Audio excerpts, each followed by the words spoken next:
Hi, my name is Benedict. This is probably going to be the final video in this series on walking you through me writing a piece of music. Hello. Um, Before I get going, I've got a couple of extra things that I want to talk about, rants if you will. Now, you may wonder why I keep adding rants to this. You may also wonder why I haven't chopped this into nice, neat, tidy little bits. Um, One is about I'm doing this for free, so why would I put in all that extra effort? And the other one I'm about to cover.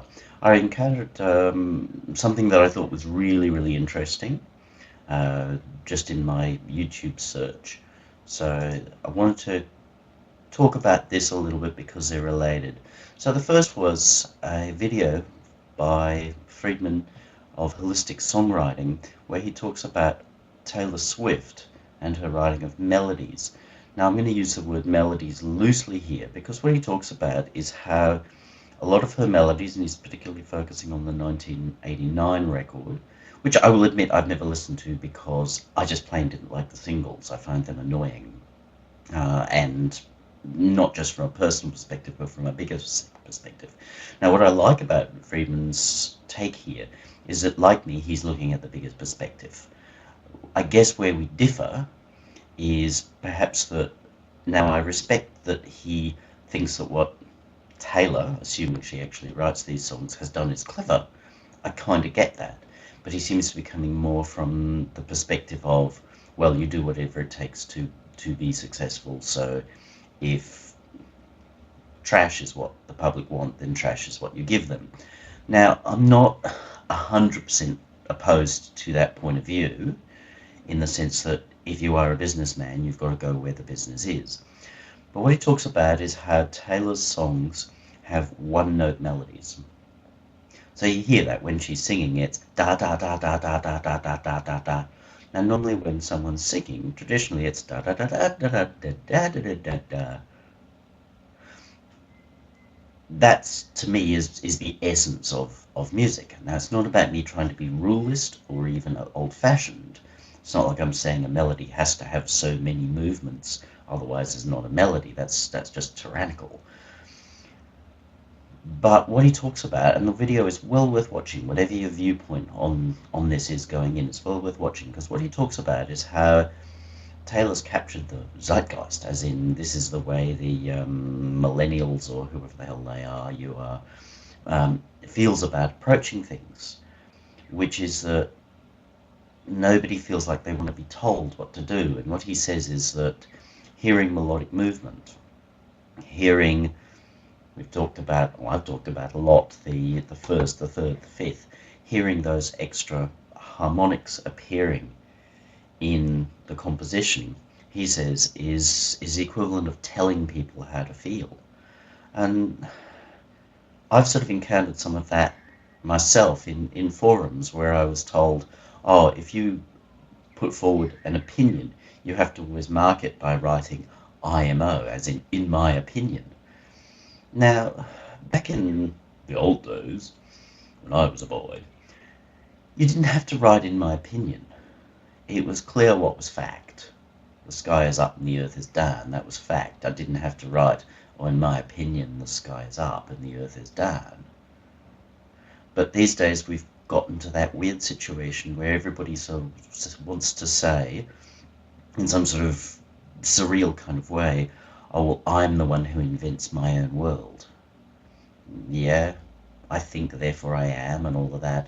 And I wouldn't entirely mind if the people who were doing this were well studied and well thoughtful.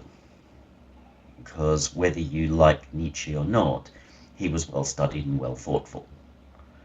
But a lot of the people who are doing this are unstudied and unthoughtful, which they have a right to be.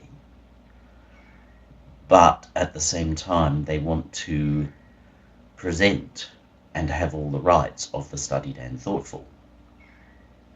And that's where I guess Friedman and I will go separate ways on this, in that, yes, perhaps it is commercially very clever for Taylor and or her writing crew to say, oh, the kids don't want to be told what to do, they don't want to have any sort of emotional or emotive challenge whatsoever, so we'll make all the vocal melodies merely on the root note of whatever key the song's in. So if it's in C, basically all the vocal melody is just going to be C, C, C, C, C, C, C, C, C.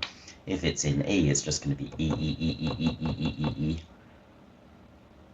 If it works for you, great. I'm not going to say it's worth a try experimentally, but if you release a whole album, which is essentially the one trick, it worries me greatly that what you're doing is shortcutting, which leads me to the second thing, which is related. I often quote Seth Godin. Seth Godin's one of the brightest sparks around. Yes, I'm fine with your cookies. Seth's one of the brightest sparks around, and deserves it, because he's proven successes. He's had his failures, squidoo anyone, but he's proven his successes, and he's a very thoughtful guy. So he's a modern business philosopher and well worth reading. He, unlike me, manages to do it all in tiny, short little segments. But in this latest article that come through, it's about the shortcut crowd. And I think that what Taylor has done is pandered to the shortcut crowd. And that's fine, I guess. He talks here about sort of saying in a market, you've got different types of people, but you will always have the people who respond to something that's too good to be true. They respond to big promises, magical, nearly instant results. They want a squeeze page, a hard sell. To me, that's kind of what's happening with the Taylor Swift approach to saying, let's only give people the root note because it requires no challenge. People can pretend they're listening to music. They can wear their oversized Beats headphones and walk around with their big bushy beards and pretend how thoughtful they are, how much of an equal to Descartes or Nietzsche they are, because they say they're hipsters, and yet have done none of the hard work that goes into having a philosophical point of view. And most of them have no philosophical point of view at all. And that's all right, you might just go, Benedict, you're really overthinking, this is pop music. But it runs through everything. Taylor's just the obvious one because she made $1 trillion out of it and got everywhere and everyone got to talk about her and blah, blah, blah. But it runs through everything. It runs through rock, it runs through metal, it runs through all the alternatives.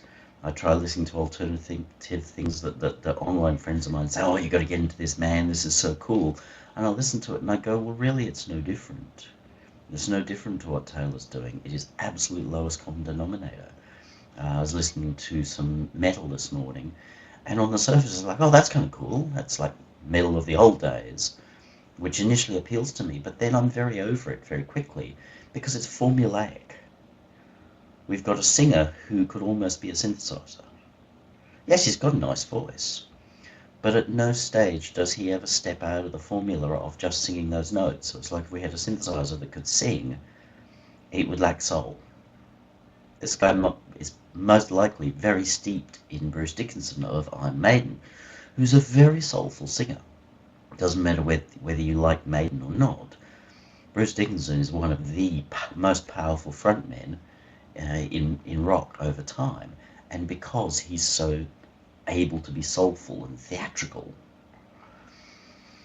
the modern metal stuff that's coming out, the independent, the underground stuff, most of it does everything it can to say, I'm going to tick every formula box, and the more formula boxes I can tick, the greater chance I have of being successful. Which is essentially the same as Taylor going because there's no challenge to her or to her audiences. Now it's up to you. You can say, all right, I'm going to go down this path and I'm just going to try and give people what they want in the hope that they'll empty their wallets for me. And I guess I can kind of respect that. But when I was growing up, artists that wrote pop music still provided some challenge. Billy Idol, Thompson Twins, Duran Duran, Spandau Ballet. They might be pop, they're bloody great pop.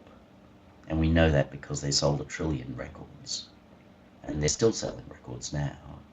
And the kids are trying to copy them, but failing because they don't know why those records worked in the first place.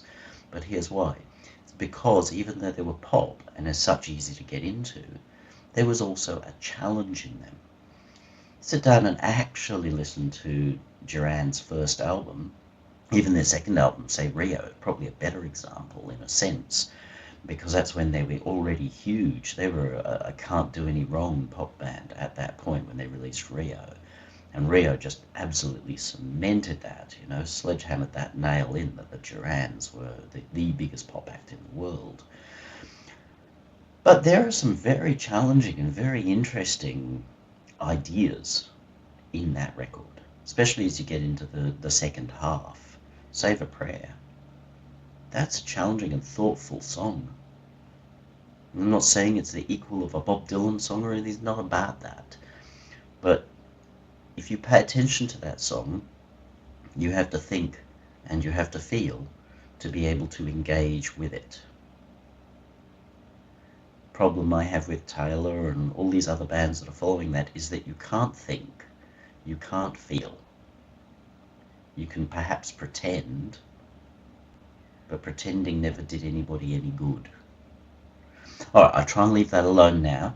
The reason I bring it up is because if you're sitting here watching me, you're probably thinking, okay, how do I write better songs? That's why you're here. You might be here hoping that I'm going to give you tips like write all your melodies just on the root note by going but you don't need me to, because other people have already shown you how to do that. I'm trying to simplify down how to write something soulful, something that can last over a period of time. Yes, you may miss with all the hipsters, but it's only a matter of time before those hipsters are realized for what they are, which is nothing. And they fall away, and the audiences suddenly will be looking for something that's real, something that's soulful. Now, last time I left you with a piece that was this long. Not too hard for you to notice that we've gone from about 4 minutes out to 12 minutes. Now that was my target. I wanted a long form piece. I do like to write in the long form, which means that things often get repeated more. I take time to play things out. You might choose to write more in short form. Occasionally I write short form pieces too. Sometimes I punch out a one idea, 2 minutes piece. This is a long form. So let's just mute parts that weren't there before. Mute all these things just to give you an idea of what we had.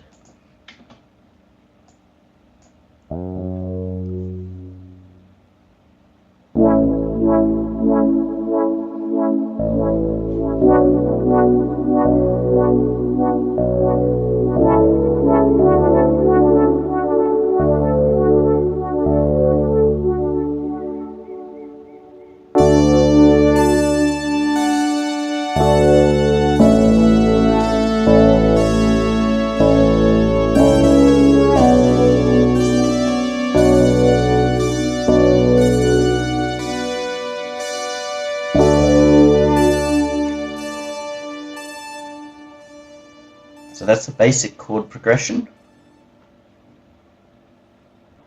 Here's the like with a melody on top of it. Here's the second melody.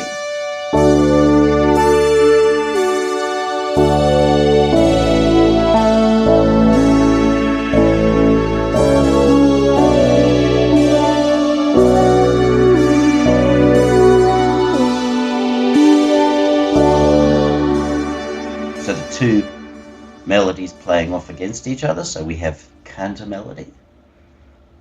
Fred says this, Mary says that. We have to have a discussion about it. I resolved it there by just choosing one side.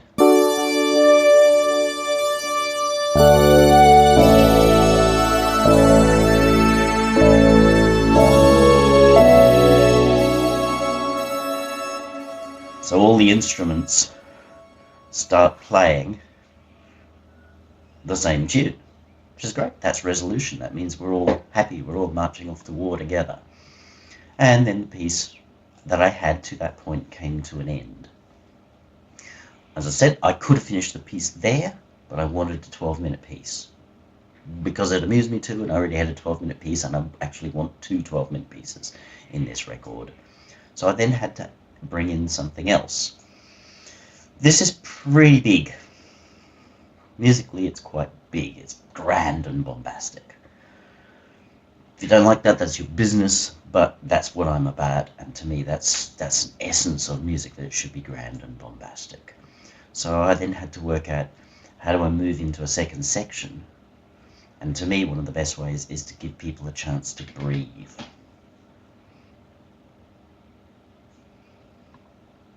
So as you hear, musically, we've kind of gone to silence. We'll bring in what was there. Actually, we'll skip that because it is faded.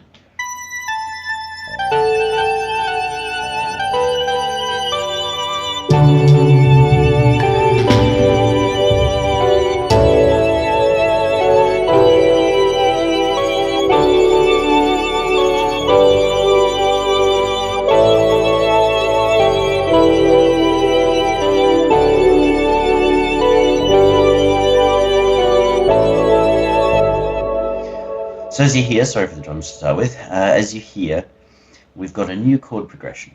It's not a million miles from the first one, and I'm using a lot of the same sounds and the same techniques, which ties them together. If we started and came back in, like we started with one thing and we came back in with something that was completely different, we could have some serious problems with people feeling that this was cohesive. I know, as I said, there's a tendency to try and tick every box, but I think it's very, very dangerous to say, I'm going to start out with a rap piece, 2 minutes in I'm going to turn it into a metal piece, and in another 2 minutes I'm going to turn it into an ambient piece. That to me is commercial suicide. It may be artistic, but more often than not is not artistic.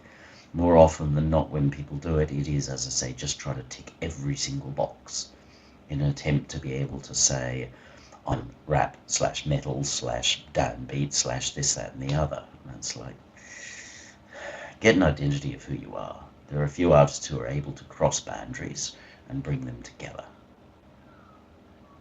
But if you're watching my videos, chances are you're not that guy yet, because it requires a real understanding to do that.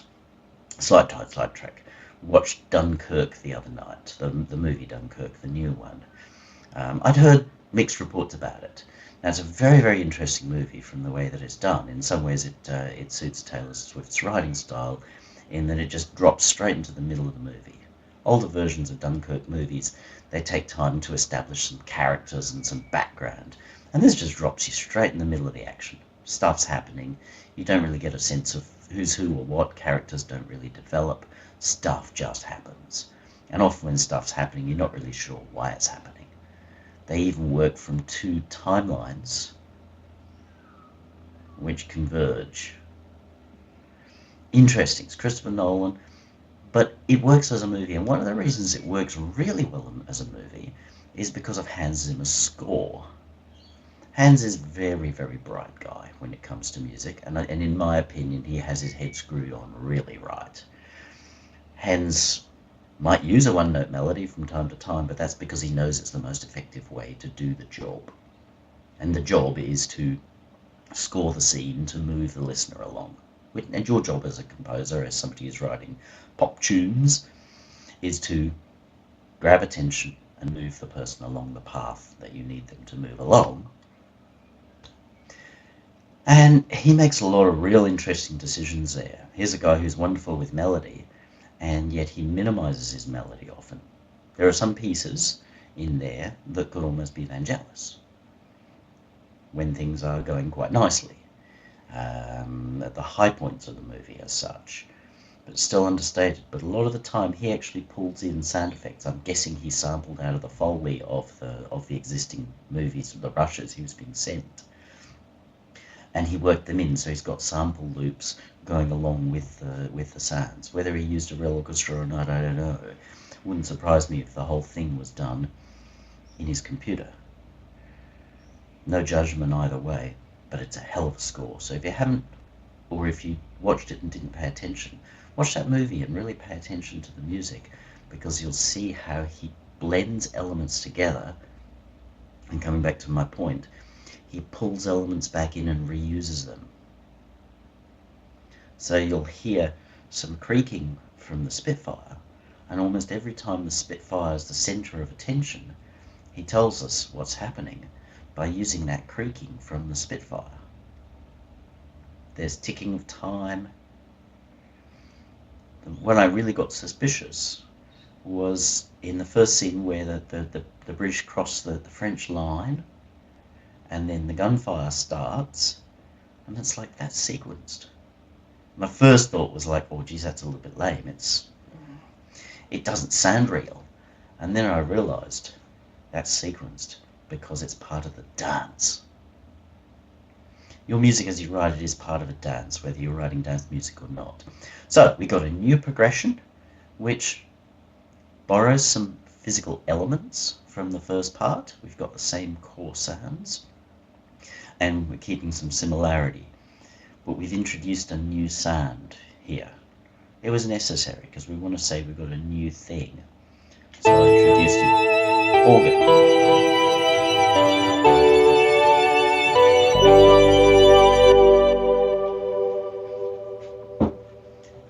I also introduced, so we've covered some of that, some sound effects.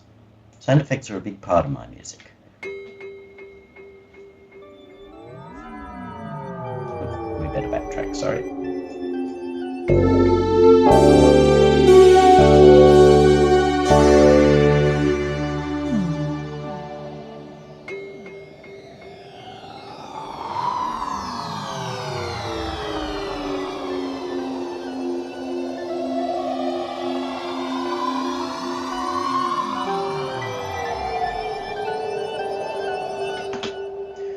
So those sound effects are to be a palate cleanser. They're to say that we're changing scene. It's easy to just drop random noises into music, but even your sound effects should not be random.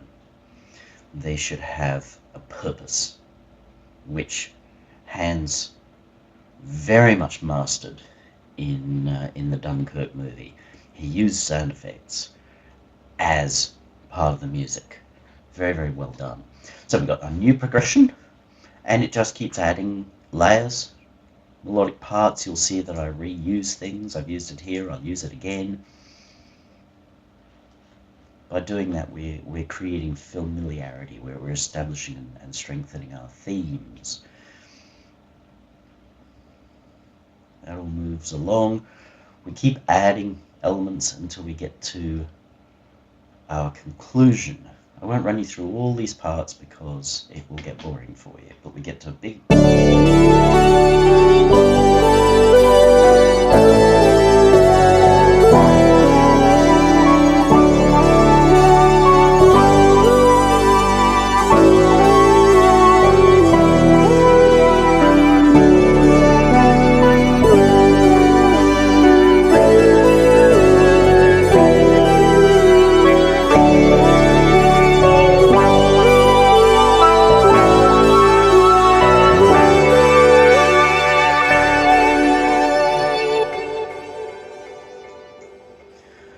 So that's the high point.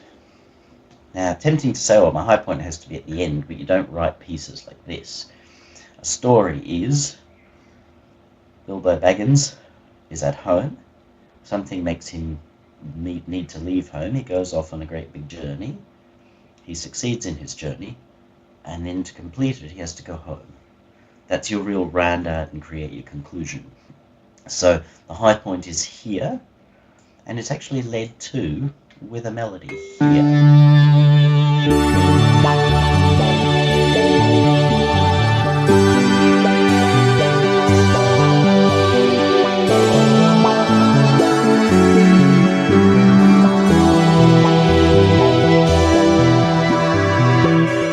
Which is actually consolidating this.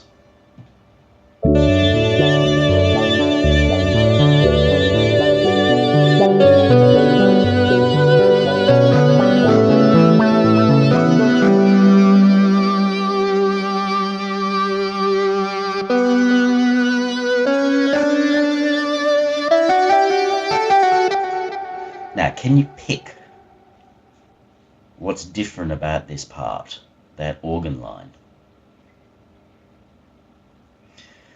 A couple of things. Excuse me. It's a bit different from the other sounds. I've differentiated that it's the same organ sound that I've decided to dominate this second half with, but it actually goes into overdrive at this point.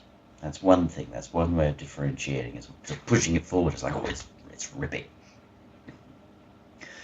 The other is that it's not really in the same meter as the rest of the piece. The rest of the piece has a particular meter or rhythm to it. Ba ba ba ba ba ba ba. That runs pretty well all the way through the piece. Maybe repetitive, but nature of the piece. But this breaks that, which makes it stand out as well. Also, this was played in real time. Again, everything else in the piece was written in with my mass. This was actually played in real time, off the cuff. That's first go. I'm not a great player. I'm not saying this is a great piece of music by any stretch of the imagination. It is going on my next record. I'm pleased with it. I leave it for other people to decide whether it's a great piece of music. If Hans Zimmer wants to come along and go, Benedict, that was mighty cool, I will be chuffed. I'd be truly delighted. But I also understand if he came along and sort of said, yeah, I can't get where you're going, but you could have done this, that, and the other. I'd also be chuffed. Because he noticed and he realised how he could help. Either way, this part here, this little solo here, is really right in the 2/3 point. So this is the conflict point. Bilbo dealing with Smaug, or whatever the actual conflict high point was in The Hobbit. That's the bit that I remember, dealing with Smaug and dealing with Gollum first time round. So it creates something new, a new element comes in. Like Bilbo realizes things about himself. He learns to stand up and become a better man and all of that, which then turns into a new melody which finalizes things, becomes very grand here. At that point there you would have heard lots of instruments moving around each other. There's not an awful lot of movement. As you see, quite a lot of the instruments are relatively similar, but this is different from this, which is different from this. So with all those sounds, we're creating a grand sound. That's deliberate. And then we actually go back into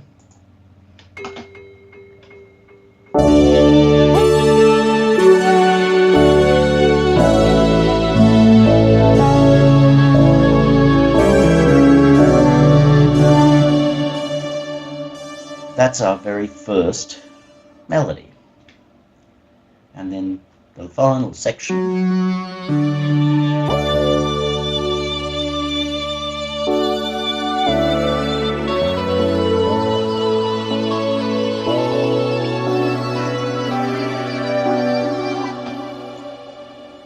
Maybe a little hard for you to recognize to start, but we'll mute this.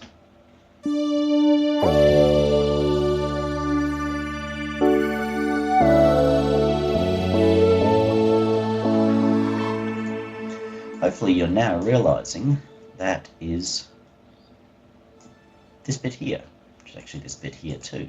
So here we mixed the two melodies, which was this melody here, and we added this one on top of each other, so the two together. Here I took the first of those two melodies and played even this sound, which was the counter melody at that point, played it using that sound as well. So we've said, here is our one idea, I'm just going to drive that straight through clear. And then I've turned it around the other way. First time round, we've got two melodies fighting each other. Here, the two melodies are working together, and it's the first half of this, all together.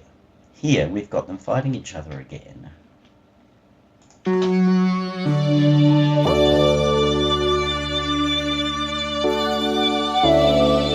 you can hear that.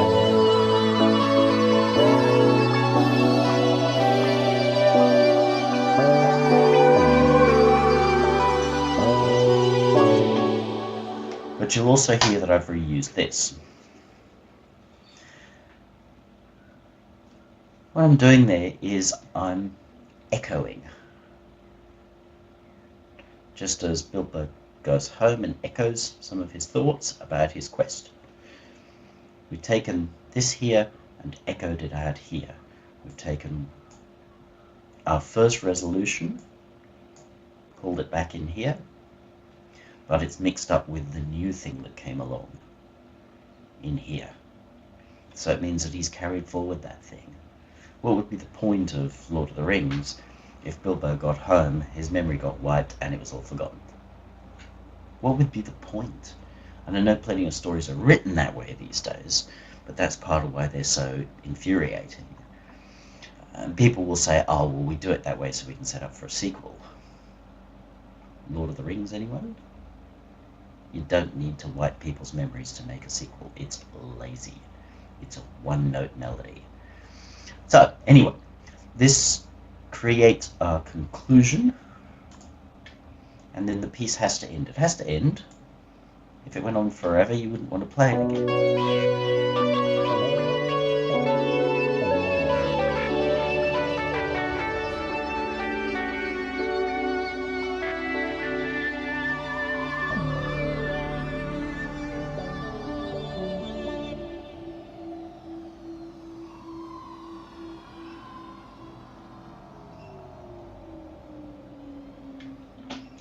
So as we hear, the music's actually tapering off. It's fading away from up here.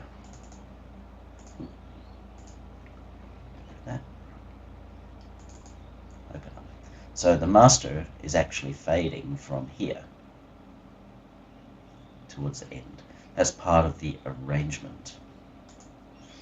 So if you look across, our arrangement now contains a lot more sections.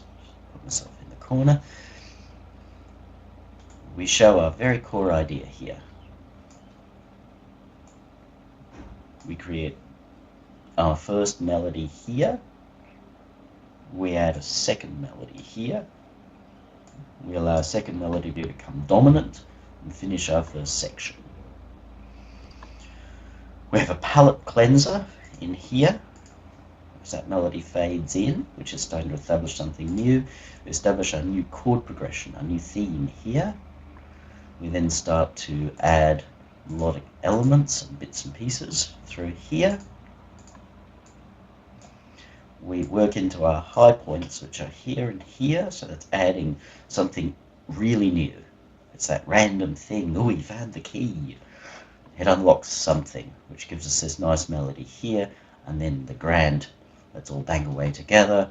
And then this is really conclusion. This whole section is as such after the fact. But if you don't have it, if you get just to here and you go, oh, we've reached our high point, let's all go home, it won't feel as complete. So allow that sense of completion. If you are deciding to write one-note melodies, where everybody just gets to feel what they want to feel, up to you. But this is not the path I'm encouraging you to take, because it's of limited use, and as I say, I firmly believe that soon it's going to backfire. The reason that art works, the reason that people will still buy Eagles records or Led Zeppelin records for essentially eternity, is that they do say something. We're capable of reinterpreting it and getting it wrong. Alex the Seal is definitely not Our Lips Are Sealed. But there's an emotional feeling in Our Lips Are Sealed, which doesn't matter whether you're singing it as Alex the Seal or Our Lips Are Sealed. It's a given. Something that is ungiven.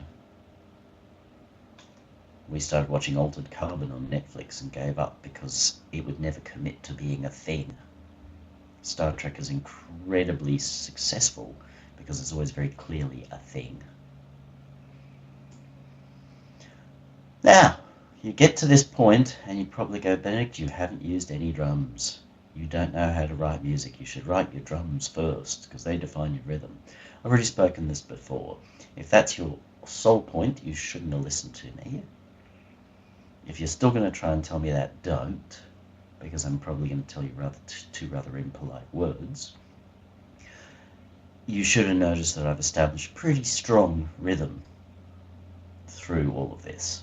It might be a bit plodding and stentorian, but I wanted my piece to be grand.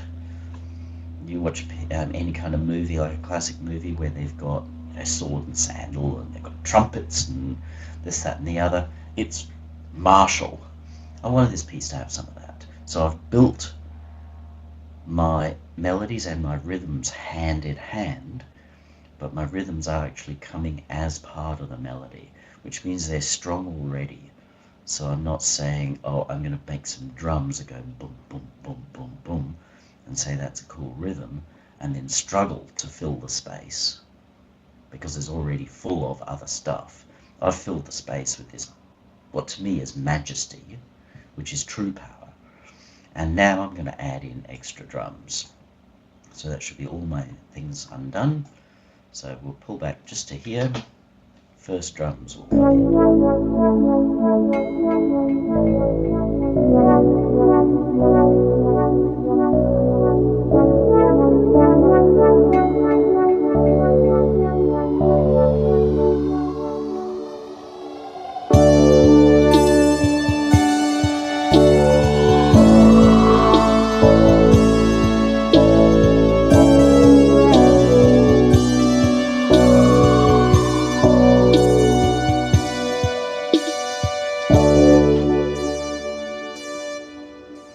Now, as you'll hear, I've actually gone for quite simple with the drums, as I commonly do. Sometimes the patterns will get more complex, as you'll hear with some of the others, but I still go for minimal and simplicity. I actually had an issue, you'll see if you look closely.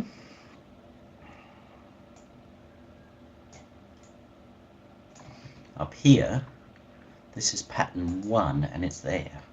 And I'm leading off with pattern 4. I wrote pattern 1 first, and it was actually in this location here. But then when I sat down and listened to the piece as a piece of music, it was like, geez, that's just far too busy. It actually overrode what was going on in here. And the last thing I want to do is to build up my rhythm the way I want it to do, and then destroy it with drums. And you might think that's impossible, because drums set the rhythm, and drums are everything, Benedict, and oh, you're insane. Yeah, good on you. Drums really are about emphasizing the rhythm of the piece, and this gives you far more power with drums. Listen to something like Elton John's song for Guy. The drums in that are actually quite understated. He uses an old rhythm box, an ace tone or something or other, through that.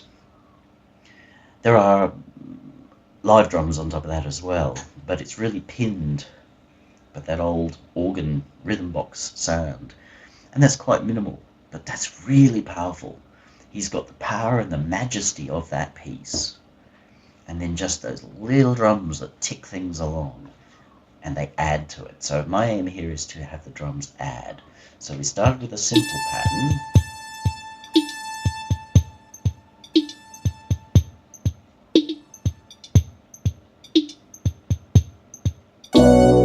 Deliberately using fairly small sounds. If I used bigger sounds, they would have actually squished the music. And the last thing I want to do is to squish the music. You'll then hear them change. I'll scoot back just a little bit.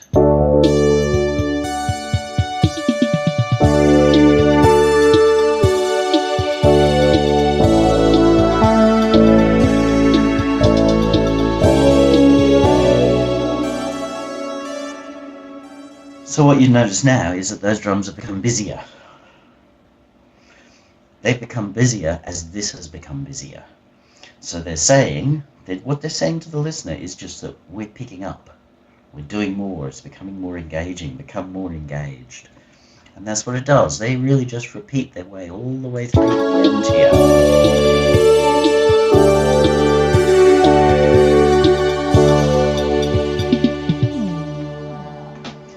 And I'll also be really honest and say that they do help resolve a problem. This little section here, not a big section really, that section there, to be honest, I felt became a little bit weak. This starts very strongly, really strongly, and I love it, and that's part of why I don't want to change it. I don't want to mess with it and undo it. But I think that it becomes kind of weak here. But by having the busier drums, I think it carries that through very nicely. So you've got this musical movement, melodic movement, harmonic structure, all of that kind of stuff. It is happening here, but it kind of starts to lose some impact at that point. But by having these drums rolling through,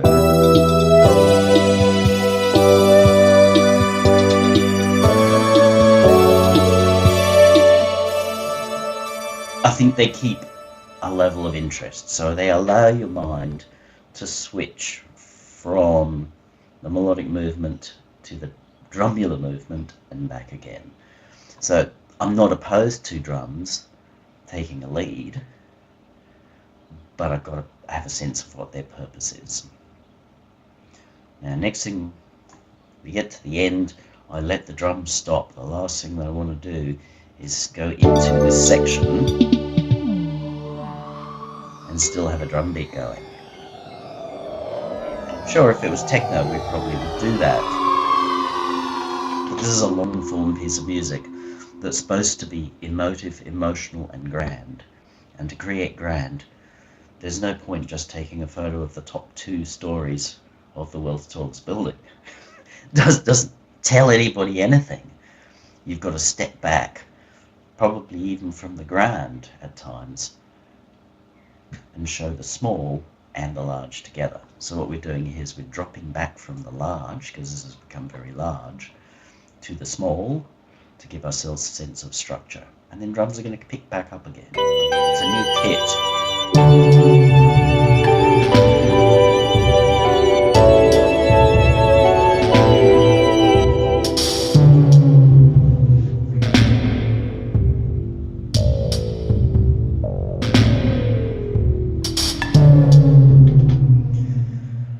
Now those drums are oversized. They're deliberately oversized. Again, I'm wanting to say there is something huge and enormous here. You know, like in 300, the Persian army is enormous, and so these drums are oversized.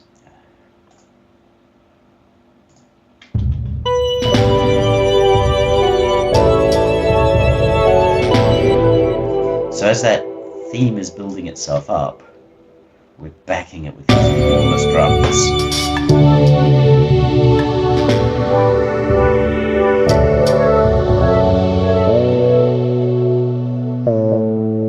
Something of interest here is the bass line.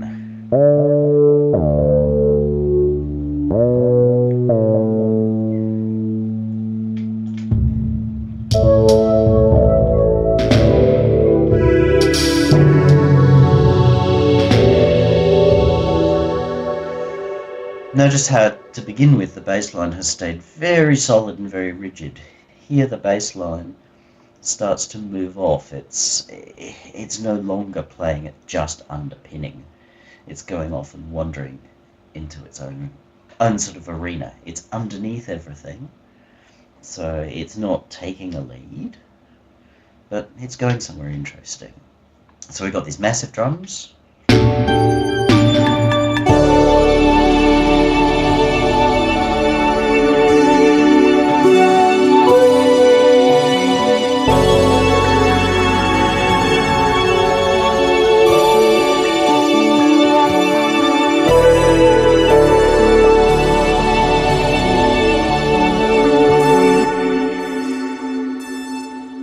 Now everything got a bit busy and possibly a bit frantic here, especially with those oversized drums and the crazy tom. So we bring it back into an order here. Kind of like marshalling the forces. Because we know we're working towards this part here.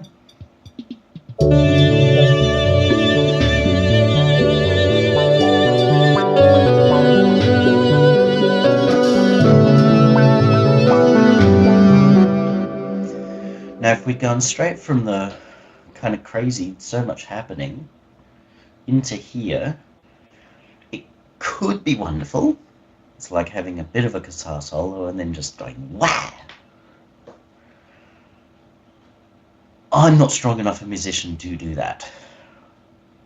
I really am not. I wish I was, but I'm not.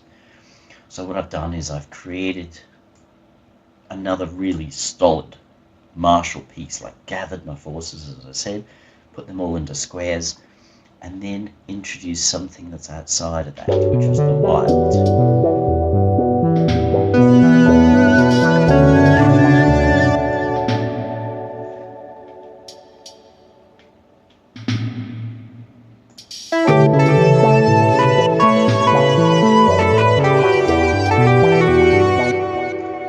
Now here that the drums have become quite simple there, we don't want anything to fight with this lead line. If we were hammering away tooth and nail with the drums, like I've pulled off all the drive and everything that makes those drums oversized, pulled them right back. We don't want to have too much going on. I've also got another element here. I've dropped off the bass line and replaced it with something different, which is this.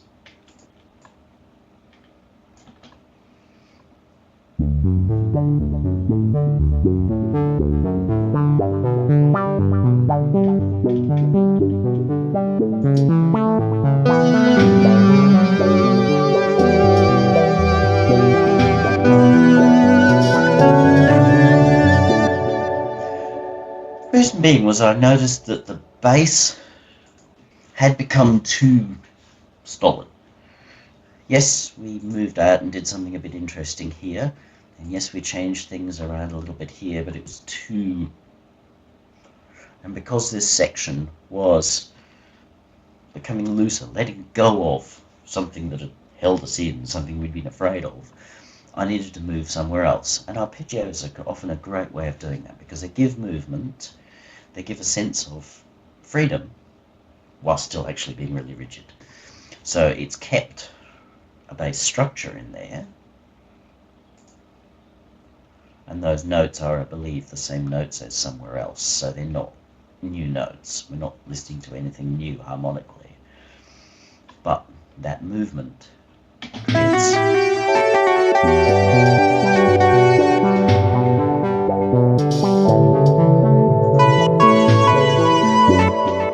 enough interest to keep us going. Drums, drums, drums.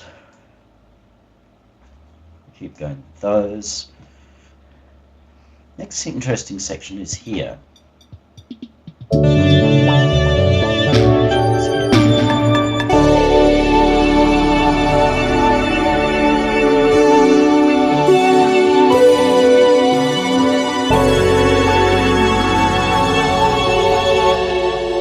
Can you notice what's happened there?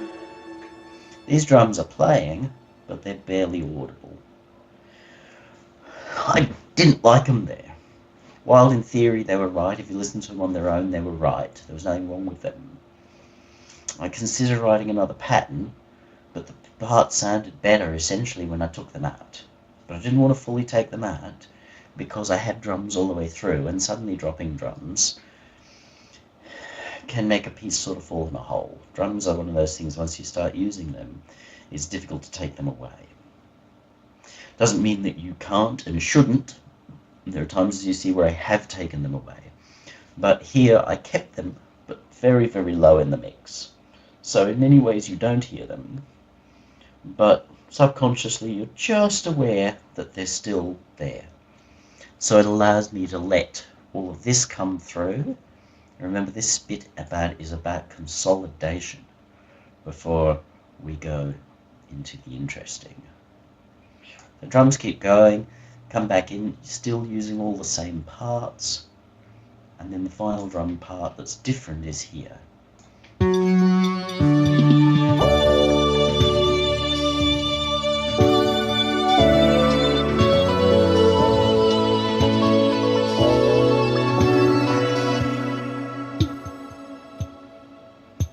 That's obviously really, really simple.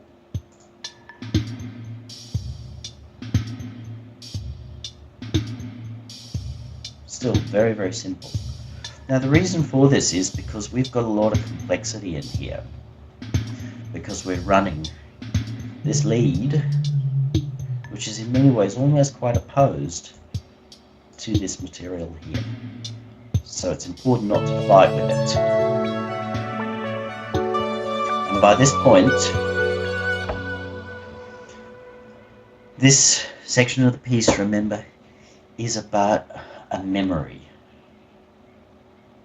So it's rare that memories, dreams, if you will, are accompanied by this. He's had his fight all the way through the beginning of the piece.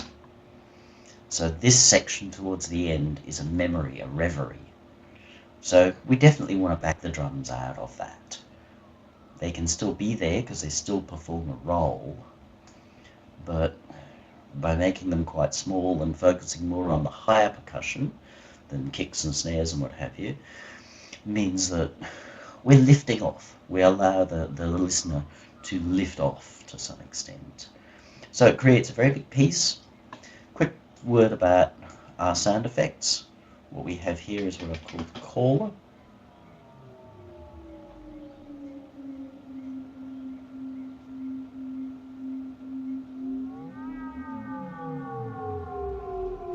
Kind of like a wild animal. You'll see that it's got some movement in it. Some of it's through the volume, but some of it's through automation of the way the instrument behaves. Especially if you're listening in headphones, you might be hearing the pitches going down in one ear and up in the other. That's part of the way the sound's designed to move. If you use sound effects, it's pretty darn important to make them move, and move a lot. So that's one sound. The other sound that goes with it, remember the first intro sound has elements of a sound effect in it as well, because it's got some non-traditional musical parts. We've got our noise.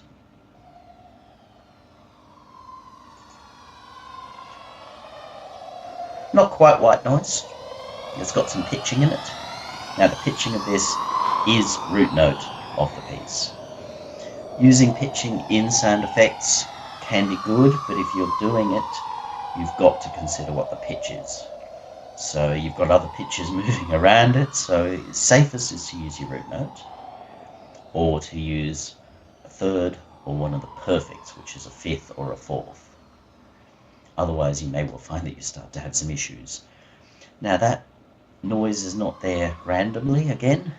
It's kind of like cymbals. Cymbals are often used to emphasize things. So Vangelis in particular will commonly use cymbal rolls to emphasize parts.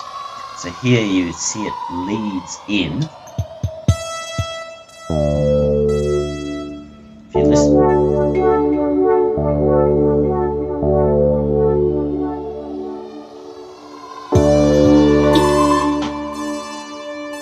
you would know that in EDM terms as a riser. Again, like I said, Vangelis' cymbal rolls. So you're using effects to do that. I also added in this fella. Doesn't do a lot.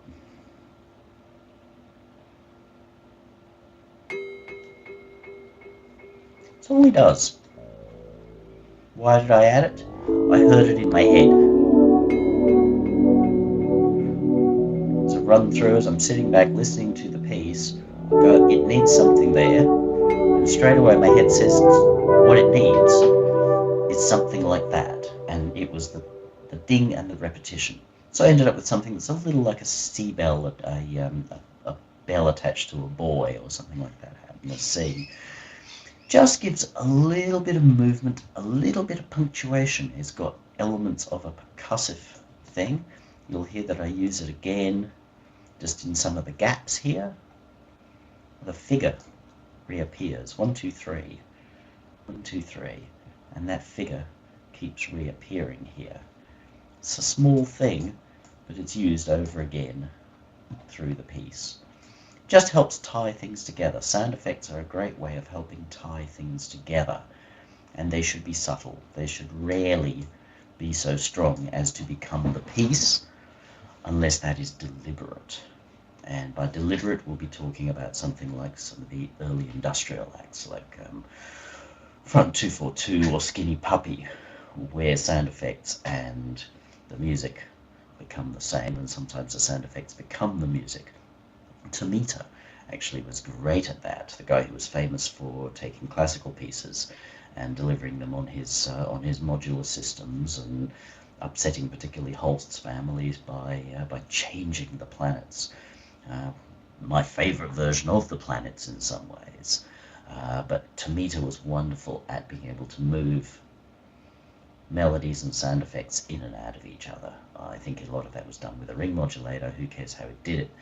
He was a master of doing that, and I think I've learned a thing or 12 from him about that. At least I'd like to think so.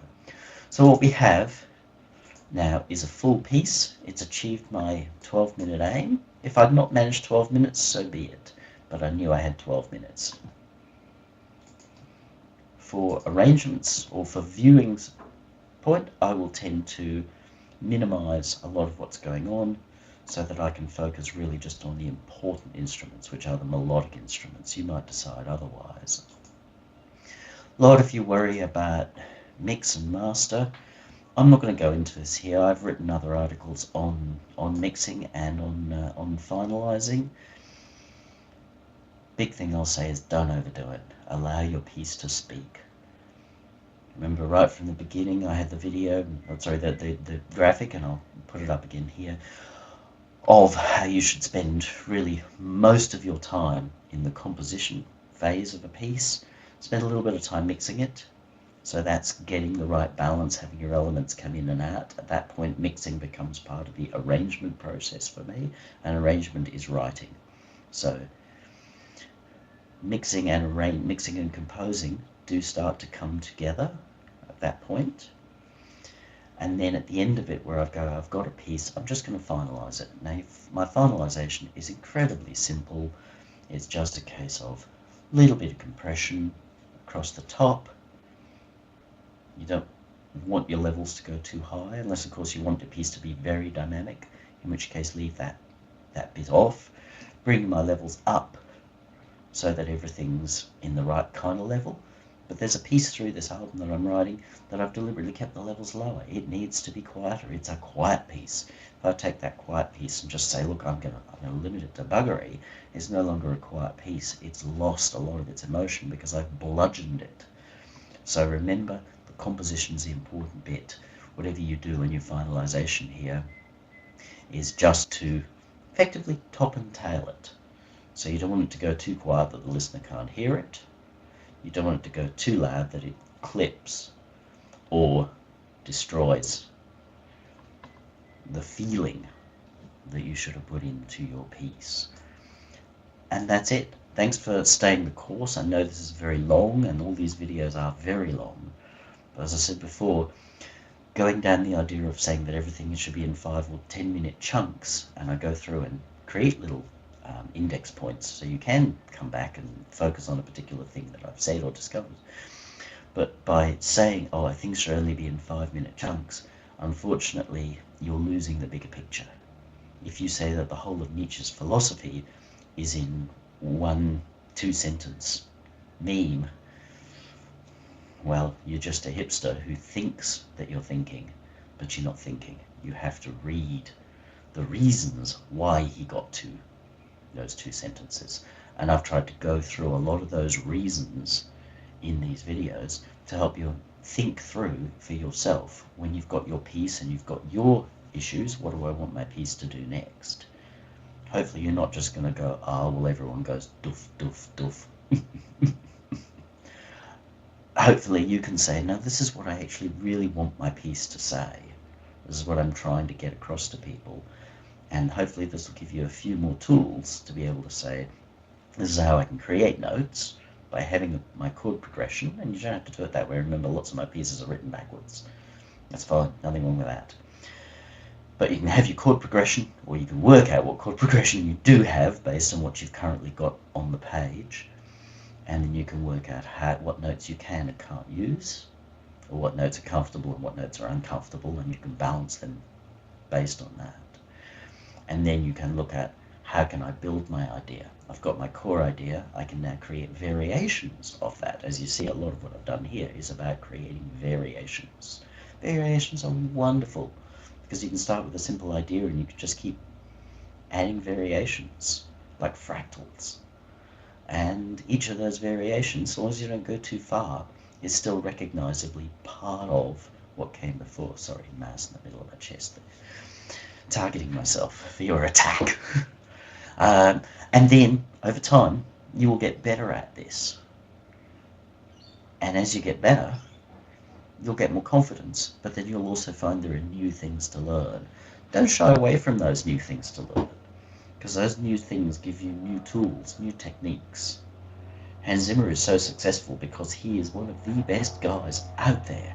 You're making a movie and you want that to be well scored, which is a big part of the success of a movie. As I said, take Dunkirk, that new movie, strip off its score, and you've probably got a movie that's not that great.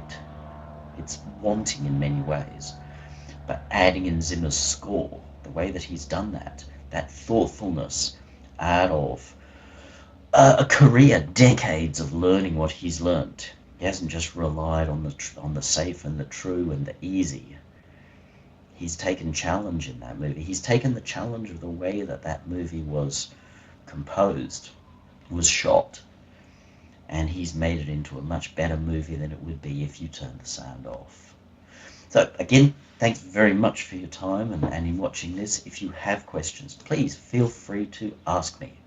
Or, even better, take a big plunge and engage me to work with you on something as either to collaborate, which is one way. I'm not always a big fan of collaborations, but I've done them and sometimes they're fun.